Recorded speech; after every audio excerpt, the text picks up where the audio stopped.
Chapter 1. Understanding OCD. The humanity we all share is more important than the mental illnesses we may not. Ellen R. Sachs. If you have obsessive-compulsive disorder, OCD, or you know someone who does, you may ask yourself, what's the best way for me to help myself, them? The answer is simple. The first step in helping anyone, yourself or others, is to understand them. OCD is a multifaceted disorder, and its expressions differ vastly from person to person. If you think you have OCD, this chapter can help you understand what to look out for. If you're already diagnosed with OCD, this chapter can help you explain your disorder to your loved ones. If you're someone who's reading this because you know someone with OCD, this chapter will help you understand them better. It's easy to misdiagnose someone with OCD. Often, clean freaks are thought to have OCD, but this is rarely the case. It's important to know whether you have OCD or not, so that you can effectively treat it. The best way to know for sure is to consult a psychologist for their professional opinion. And though this book is not a replacement or substitute for therapy or professional help, you can also use the information provided below to help you figure out whether or not you're suffering from OCD. However, it's always best to get a professional to diagnose you. Other than helping you with the initial, tentative diagnosis, this chapter will also help you understand how OCD works, how anxiety plays a role in OCD, and how you can explain your OCD to others. The inner workings of OCD. Obsessive-compulsive disorder, OCD, is characterized by recurrent unwanted thoughts, fears, and obsessions that compel you to repetitive behaviors. The effects of OCD can disrupt your daily functioning and cause significant distress on your mental health. If you try to ignore or suppress your obsessive thoughts, your anxiety and distress will increase, and you may ultimately be driven or forced to perform compulsive acts that soothe your anxiety. This will lead to ritualistic acts as you strive to ignore or reduce your obsessive recurring thoughts. OCD forms a vicious cycle in this way, where your obsessive thoughts lead to compulsive behavior, which solidifies your obsessive thoughts, which leads to more compulsive behavior. If you suffer from OCD, you may feel weak or ashamed, but rest assured that treatment has proven effective. This disorder affects men, women, and children. Some children display signs early on, but people usually develop OCD during early adulthood, so know that you're not alone in your struggles. According to the Diagnostic and Statistical Manual of Mental Disorders, 5th edition, DSM-5, OCD is classified under obsessive-compulsive and related disorders and requires the presence of obsessions, compulsions, or both. Substance Abuse and Mental Health Services Administration, 2016, Table 3.13. Obsession is defined as experiencing recurrent and persistent thoughts, urges, or images that can be intrusive, unwanted, and in most cases cause significant anxiety or distress. People suffering from OCD will attempt to ignore or suppress such obsessive thoughts, urges, or images, or be compelled to neutralize those thoughts with other thoughts or actions. Compulsion is defined as repetitive behaviors, such as washing your hands, checking that the stove is off, checking the order of things, and so on, or mental acts such as praying, repeating words silently, counting, ticking things off, etc., that you feel compelled to do in response to your obsession or in response to some rigidly applied rules. These compulsions aim to prevent or reduce anxiety or avoid some dreaded outcome or situation. However, an important aspect of compulsion in OCD is that these behaviors or acts are clearly excessive, or they do not realistically or rationally connect with the event, situation, or thought that they're trying to neutralize or prevent. After defining obsessions and compulsions, The DSM-5 goes on to specify that people with OCD experience obsessions or compulsions in ways that are time-consuming, taking more than an hour every day, or causing clinically significant amounts of distress and impaired functioning in important areas such as social or occupational.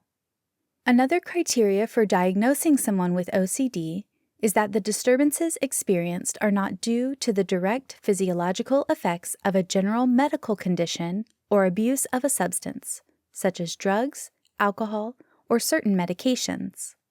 Furthermore, to diagnose someone with OCD, the disturbances and disruptions that they experience cannot be better explained through the symptoms of another mental disorder. OCD is commonly mixed up with generalized anxiety disorder, as excessive worries can often be mistaken for OCD. Other symptoms that can lead to a misdiagnosis of OCD are a preoccupation with your appearance. This may be a sign of body dysmorphic disorder rather than OCD. Difficulty discarding or giving away your possessions, a sign of hoarding disorder. Certain eating behaviors, which point to different eating disorders. Guilty ruminations, which may suggest major depressive disorder. Delusional preoccupations, a common symptom of psychotic disorders such as schizophrenia, or repetitive behaviors, as is seen in people with autism spectrum disorder. With mental illnesses, symptoms can overlap and intersect. That's why it's important not to self-diagnose. Rather, see a psychologist for a more definitive diagnosis. If you suffer from OCD, you may consequently suffer from problems that stem from your symptoms. For example, wasting time engaging in ritualistic behaviors, health issues if your compulsions lead you to do things that are harmful to your body, difficulty attending work or school, impaired social functioning, as you may be compelled to do certain strange actions at any time, troubled relationships, as your obsessions may cause issues with your friends, family, and partners, suicidal thoughts and behavior, stemming from the emotional distress you may regularly endure, and an overall poor quality of life. Symptoms of OCD. Now that you understand more about what OCD is and the criteria needed to diagnose someone with OCD, let's explore the symptoms of OCD more deeply. Some of the expressions of these symptoms will look like they relate to other illnesses, and they might. As mentioned, symptoms of mental illnesses are not exclusive to just one mental disorder. They can overlap and intersect. It's the duty of the mental health professionals to sift through all your symptoms and find the underlying problems. Almost all potential symptoms of OCD can fall under the two main symptoms that have been defined previously: obsession and compulsion. It's possible to have only obsession symptoms or only compulsion symptoms. As long as they are excessive, irrational, take up a great deal of your time, and interfere with your daily life, you can count them as potential signs of OCD. Though these two aspects have been defined previously, let's expand on them here. You already know that obsessions are persistent, unwanted, recurrent thoughts, urges, or images that increase your distress or anxiety and that lead to compulsive behavior. Obsessions usually intrude on your everyday life, cropping up when you're doing other things or trying to concentrate. Your obsessions may be solely focused on one thing or spread out over many things. But no matter the quantity of things you obsess over, your obsessions usually have themes. For example, obsessing over washing your hands, wiping your possessions, and bringing sanitizer with you wherever you go all fall under the theme of fear of contamination or dirt. Obsessing over arranging things in a specific order, counting things off to make sure they're a certain number, and double-checking the arrangement of things all fall under the theme of needing things to be orderly and symmetrical. Obsessing over whether you've locked the door or turned off the stove falls under the theme of doubting and having difficulty dealing with uncertainty. The expression of the obsession changes, but the core issue of your obsessive thoughts remains the same. Other potential expressions of obsession that may be symptoms of OCD are aggressive or horrific thoughts about losing control and hurting those around you or yourself, needing to carry religious tokens with you everywhere, images of driving your car into a crowd, thoughts of acting inappropriately in public, and so on. Compulsions, as you've read, are repetitive behaviors that you feel compelled to do in order to reduce your anxiety or prevent a dreaded event or situation that you obsess over. However, your compulsive behavior will probably bring you no pleasure and will only bring you temporary relief from your anxiety. Therefore, listening to and encouraging your compulsive behavior is unhealthy and unhelpful to your condition. In response to your obsessions, your compulsions may come in the form of rituals or rules that you strictly enforce upon yourself. Though these actions by themselves may seem harmless, what makes them detrimental within OCD is that they are excessive, and often they're not rationally connected to the source of your anxiety in any realistically helpful way. Some examples and symptoms of compulsion are washing your hands too many times or too hard until your skin becomes raw, repeatedly going back to check that you've turned off the stove, counting in certain patterns, arranging your pantry so that everything is symmetrical, or silently repeating a mantra, phrase, or prayer. You may be questioning the use of studying these two symptoms of OCD. I mean, they're such obvious components of OCD that they're literally right there in the name, obsessive and compulsive. But in my experience, knowing something on the surface is completely different from understanding how something works and how it affects you. When I was first starting to understand my own OCD, I glossed over trying to understand the symptoms because I thought I knew it all already. I had heard the term obsessive-compulsive disorder repeated so many times that I assumed I understood what it meant. But all I really had was a vague, obscure, general, and surface understanding of what OCD was when split into its two main symptoms. This quasi-knowledge was what caused me to stumble a lot in the beginning stages of my discovery and recovery, because it gave me a sense of undeserved confidence that led me to believe that I was more in control than I was. So, I was certain that I could address my symptoms, even though I didn't have enough real knowledge or skills to do so.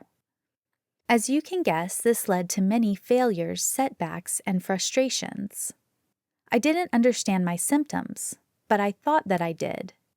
This allowed my OCD to continue working within me without my knowledge. For example, I interpreted my compulsions as healthy and helpful, since they were only trying to keep me clean and safe. I saw no problem in using them to reduce the distress I felt due to my obsessions. In my mind, I was killing two birds with one stone by being clean and reducing my anxiety. But later on, once I studied the symptoms of OCD more in depth, I realized how misguided I was in thinking that. True, certain actions by themselves can be healthy and helpful. But once you put those same actions in the context of OCD, where they become compulsions, then you enter dangerous territory where innocuous habits can have detrimental ramifications on your mental health.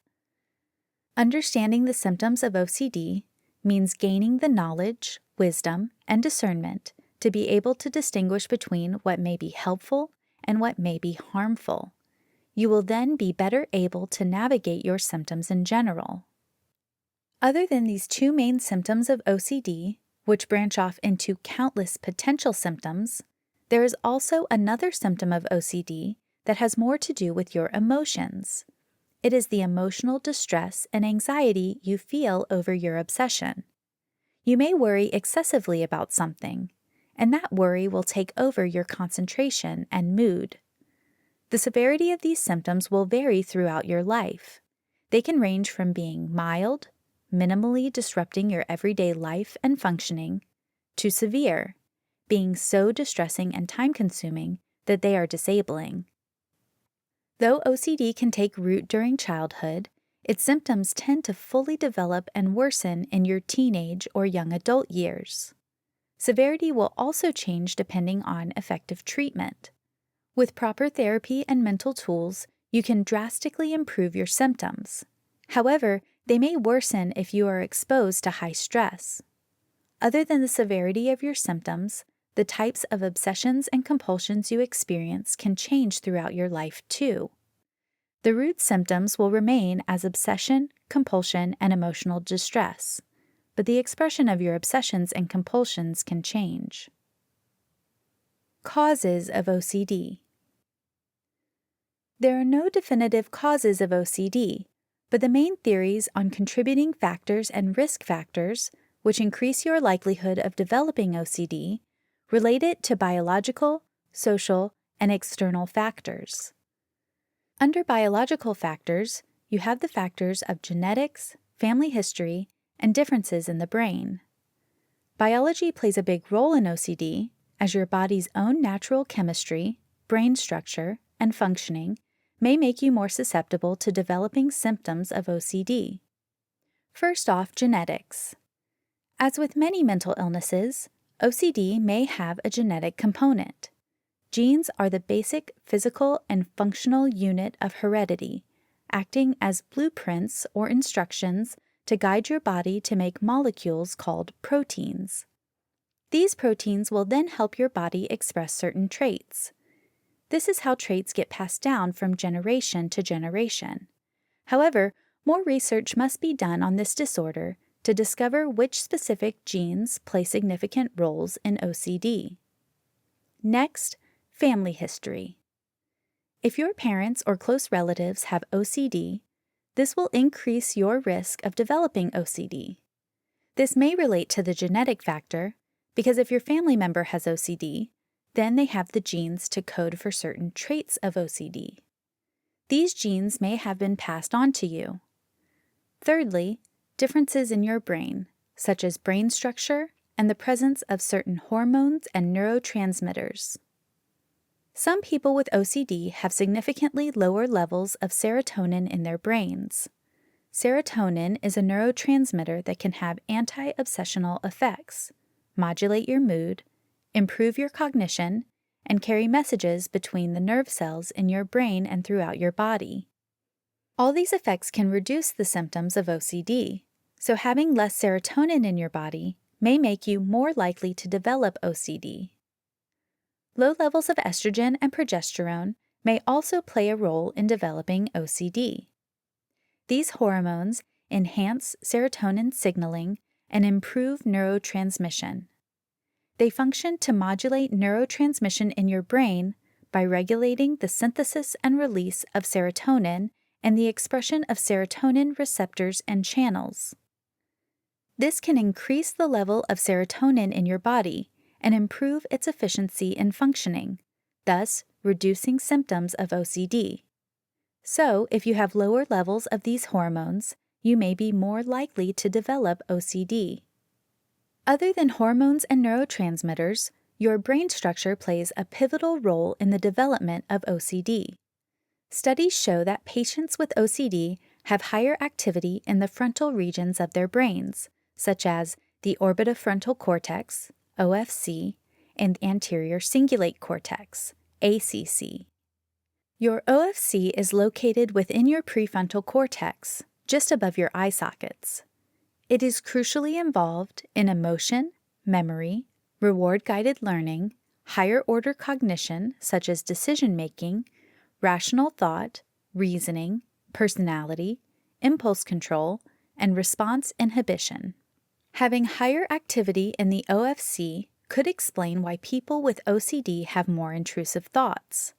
Meanwhile, your ACC is involved in several complex cognitive functions, such as empathy, regulation of emotions, impulse control, and decision-making. Though more research must be done on the role of your ACC in symptoms of OCD, the ACC has been linked with the high levels of anxiety experienced by patients with OCD. Another important structure in your brain that plays a big role in the expression of OCD is your amygdala. This structure is located at the base of your brain and helps you define and regulate your emotions. In terms of OCD, your amygdala is the core of your neural system that processes stressful, fearful, or threatening stimuli.